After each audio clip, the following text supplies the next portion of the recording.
አጥንትህን ሊይዝ ይወጣ መንፈሳ ያለው እውነት ነው። እግዚአብሔር ሰው ጀርባ እያመመ ነው። ጀርባው ነው። 1 2 3 4 አመት ችግር ውስጥ ነው ያለው። ያ የስቃይ አመት ነው። እውነት ነው። ቢኮዝ እዚህ ችግር ውስጥ ያስገባህ ደግሞ ሰው አለ። እውነት ነው። ና በጆሮ ልንገርህ፣ ይሄንን ማወቅ እችላለሁ። ከጌታ ውጭ ማወቅ የሚችል ሰው አለ? በፍጹም። ምክንያቱም አሁን ያለበት ሁኔታ በጣም አስቸጋሪ ነው። እውነት ነው። እግዚአብሔር ሰው ናቸው። ቤትህ ብልሽት ብለዋል። እውነት ነው። ተበታትነሃል።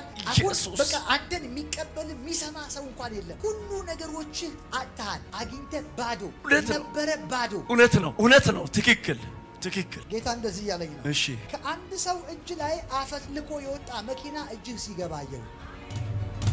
የእግዚአብሔር ሰው ይሄ ሶስተኛ መልእክት ነው። ዛሬ ጌታ ይጭረስ ብዬ ተወራርዴ መጣው። በቃ አሁን ገባ።